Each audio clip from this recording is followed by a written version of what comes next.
Ikaze mu makuru yacu yo muri iki igitondo kuri Disco 24 News.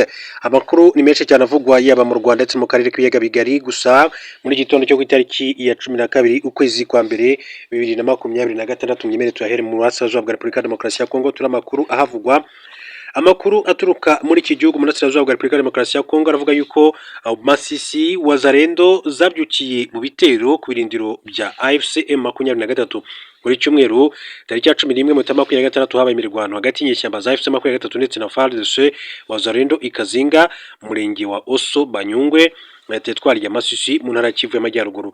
Nk'uko amakuru aturuka mu bayobozi gakondo abitangaza, inyeshyamba za Wazalendo zikorana bya hafi n'ingabo za FARDC zateye ibirindiro by'inyeshyamba guhera saa 12 za mu gitondo. Humvikanye urusaku rw'intwaro ziremereye n'izoroheje mu gace k'imirwano nk'uko amakuru agera kuri Actualité.cd abitangaza. Bamwe mu bakurikiranira hafi bemeza ko iki gitero kigamije gukumira ibitero by'inyeshyamba za AFC M23 ku birindiro by'ingabo za leta n'Abazalendo muri groupement ya Nyamaboko ya mbere ndetse na Nyamaboko ya kabiri. Biravugwa ko iki gitero kandi kibaye nyuma y'iminsi 2 gusa hakajijwe ibirindiro by'inyeshyamba ikazinga ndetse na Kasopo. Amakuru akomeza avuga ko ibintu kandi bikomeje kuba bibi cyane muri kariya agace nk'uko amakuru abishimangira. Aho rero ni mu burasirazuba bwa Repubulika ya Demokarasi ya Kongo, ariko kandi tukiriyo reka mbabwire ko FARDC iravuga ko yasubije inyuma igitero cya AFC M23 ikatongo. Igisirikare cya Repubulika ya Demokarasi ya Kongo FARDC kiravuga ko cyaburijemo igitero cyagabwe n'inyeshyamba za M23 mu mudugudu wa Katongo, teritwari ya Uvira, intara ya Kivu y'Amajyepfo, mu burasirazuba bw'igihugu. Nk'uko amakuru agera kuri biro ntaramakuru by'Abongereza ASP by'Abanyekongo SP ava mu gisirikare akomeza kubishimangira. Igitero cyaburijwemo na FARDC mu rukera rwo kwa gatandatu tariki ya 10 Mutarama 2026. AFC M23 kandi yagabye ibitero ku birindiro bya FARDC cyane cyane mu gace ka Katongo.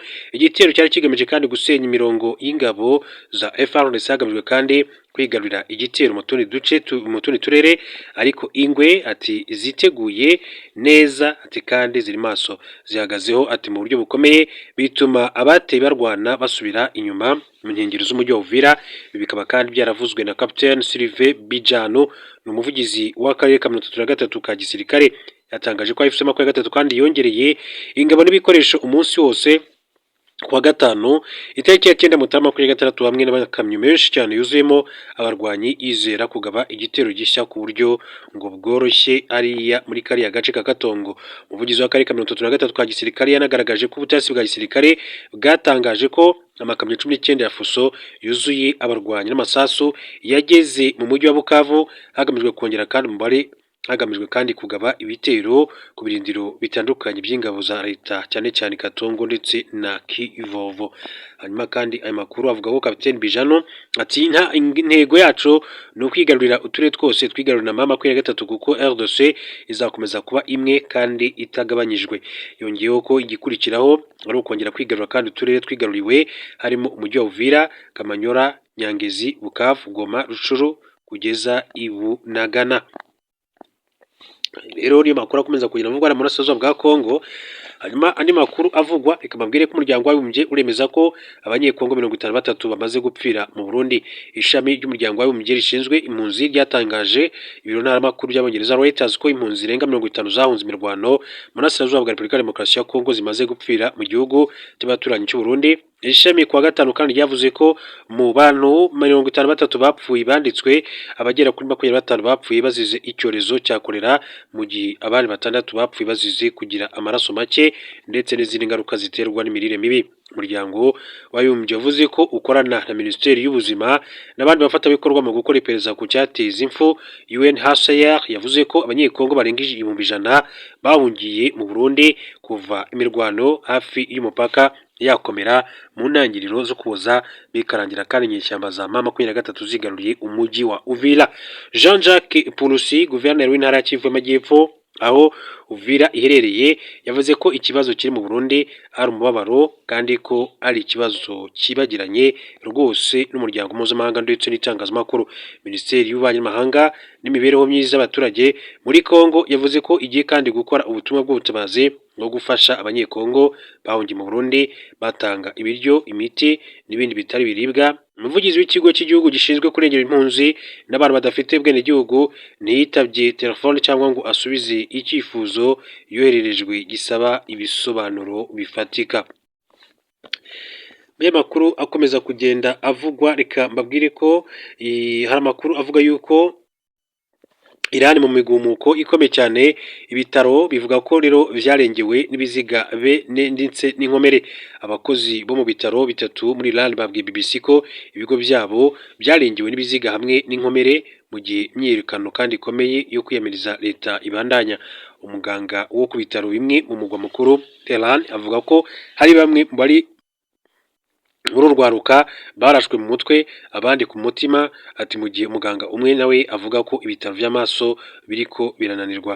Babiri mu baganga kandi bavuganye na BBC bavuga ko mu barwayi bakiriye barimo abarashwe amasasu ya nyayo. Kwa gatanu Leta Zunze Ubumwe za Amerika zagabishije ko kwica abari mu myiyerekano bishobora gutuma zija gutabara igisirikare. Iran yagirije Amerika ko yahinduye imyiyerekano yariko ikorwa mahoro ihinduka ibikorwa by'ubugizi bwa nabi ndetse n'ubwononyi. Mu butumwa yacishije ku mbuga hwaniro igihe yavuga kuri ibi biriko bibera muri Tehran, Trump yanditse agira ati Iran iriko irarunguruka ubwigenge, ati kumbure ku rugero ati itari bwigere ishika ko Amerika kandi iriteguye gufasha kugabisha iyi nkuru kandi rimwo ati amajambo avuga ivy'imfu n'inkomere ashobora kandi kubangamira bamwe. Araciye indwi zibiri imyerekano kandi itanguye ku mugwa mukuru Tehran kubera ibibazo by'ubutunzi. Kuva ico gihe kandi imaze kwiragira gushika mu bisagara birenga 100 mu ntara zose za Iran. Amakuru avuga ko hari abari kandi muri iyo baharurwa mu majana bamaze kandi kwicwa canke se gukomereka, n'abandi benshi cyane bamaze kandi guhagarikwa. Igisata ca BBC gikoresha ururimi rw'igiperuse BBC Persian kiremeza indangamuntu z'abantu 26 bishwe harimo abana 6 nk'uko amakuru bandanya bivuga. Hari n'abajejwe kandi umutekano maze kwicwa. Ishiramwe rimwe riharanira agateka kazina muntu rikavuga ko bashika kuri 14. BBC Persian yemeje ko ku mugoroba wo kwa gatanu ibiziga 70 byashikanywe ku bitaro vya Polusna mu gisagara ca Blasht. Uburaruko urukiro ngo bwari bwuzuye bica biba ngombwa ko ibiziga bikurwaho. Abategetsi basavye imiryango bapfuye amafaranga aranga angana na miliyoni 7 z'amariyal, no kuvuga amadolari 7,000 y'amanyamerika kugira batange maze bishobore kandi guhambwa nk'uko umukozi wo ku bitaro yabivuze. Ni imyigaragambyo ikomeye cyane ikomeje kwera muri cya gihugu cya Iran, ndetse Leta Zunze Ubumwe za Amerika zigabisha ko zishobora kuba zigomba gutubara abaturage mu gihe leta ya Iran yakomeza kubarasa mu buryo bukomeye cyane. Hanyuma mu yandi makuru akomeza kugenda avugwa, yabwire ko Minisitiri w'Ububanyi n'Amahanga wa Angola Tete Antonio yagiranye ikiganiro na mugenzi wa Qatar ku ngingo zirimo inzira z'amahoro zatanga igisubizo ku bibazo bimaze igihe hagati y'u Rwanda na Repubulika Demokarasi ya Kongo. Itangazo ryashyizwe hanze na Minisitiri w'Ububanyi n'Amahanga ya Qatar ku itariki ya 10 Mutarama 2023 rivuga ko Minisitiri w'Intebe w'Ububanyi n'Amahanga wayo Sheikh Mohammed bin Abdulrahman bin Jassim Al Thani yaganiriye kuri telefone ndetse na Minisitiri Tete Antonio. Iyo tangazo rigaragaza ko uretse ubufatanye busanzwe hagati y'ibyo bihugu byombi, banaganiriye ku gukemura ibibazo biri hagati y'u Rwanda na Repubulika Demokarasi ya Kongo mu buryo bw'amahoro. Rigira riti banaganiriye kandi ku nzira y'amahoro yo gushaka igisubizo cy'amahoro ku bibazo biri hagati ya Repubulika Demokarasi ya Kongo n'u Rwanda. Rigaragaza ko Sheikh Mohammed wa Qatar ashyigikiye cyane inzira zo gukemura amakimbirane hakoreshejwe ibiganiro by'amahoro kandi hubahirijwe amategeko mpuzamahanga mu rwego rwo kwigarurira ituze n'umutekano ku rwego rw'isi. Umubano w'u Rwanda na Repubulika Demokarasi ya Kongo wazamo agatotsi. Qatar ni kimwe mu bihugu kandi bikomeje kugaragaza inyota yo kunga ibihugu byombi. Qatar yatangiye kuvugwa mu biganiro bigamije kunga u Rwanda na Repubulika Demokarasi ya Kongo muri Mutarama 2023, ndetse muri Werurwe 2025 itera intambwe ikomeye yo guhuza Perezida Paul Kagame w'u Rwanda na Felix Tshisekedi wa RDC.